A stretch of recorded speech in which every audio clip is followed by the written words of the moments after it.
Let's see if I can remember how to do this. So one option for a pump test, there's a whole bunch, right? And one option for a pump test comes straight out of the FEMPR. If you haven't seen a FEMPR, you probably take a look at it and get used to it, because at some point it's going to become the standard for the Forest Service as well as all the DOI agencies. Just hold on to that for me.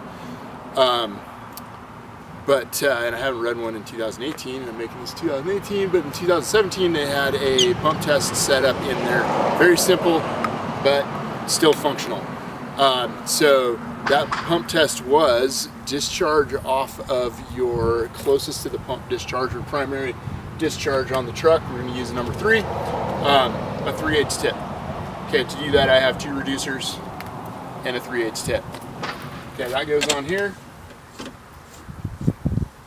We fire it up, we flow water, and we turn up the RPM on the pump until the pressure will not go up any higher. We write down the pressure. Alright, so super simple pump test. It's the same as the one I usually do, only there's a single point measurement where I usually do a minimum.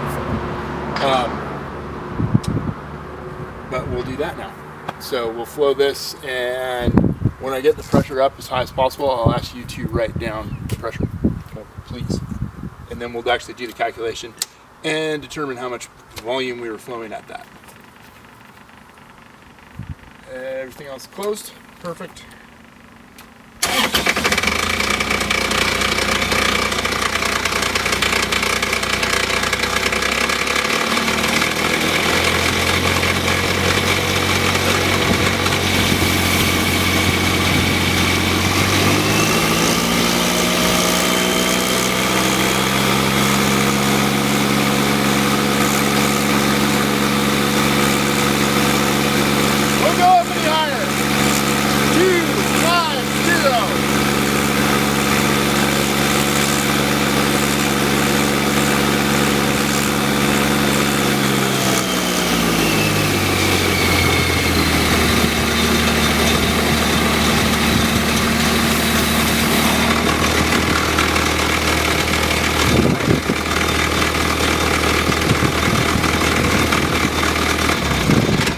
Good call, leave the foam off. It's not working on this truck anyway, but still, it does sometimes kick on. So, that was it. You wrote 250, and it's a 30 gallon a minute tip, so we can use our friction loss calculator to actually calculate how much water we were flowing at 250 psi, and that's the max that this pump can do at 250 psi. It's the max pressure that, I'm going to have to edit that out because that was stupid. It's the max pressure that the pump can get up to at that flow. So now I got to go find it. You're rolling. Rolling. All right, so the numbers we got, we had a 3/8 tip. Okay, so that's a known entity. We had 250 gallons a minute of nozzle pressure. So we can calculate what the volume was coming out of this tip. All right, and the volume coming out of that tip is part of that whole performance curve of what you can do. Only it's 1 point, so it's just a measure. But that is the most pressure your pump can produce at this volume that's given. So let's just do that calculation. It's a 3/8 tip. 3/8 tip is already in my calculator on the top, the nozzle discharge calculator portion.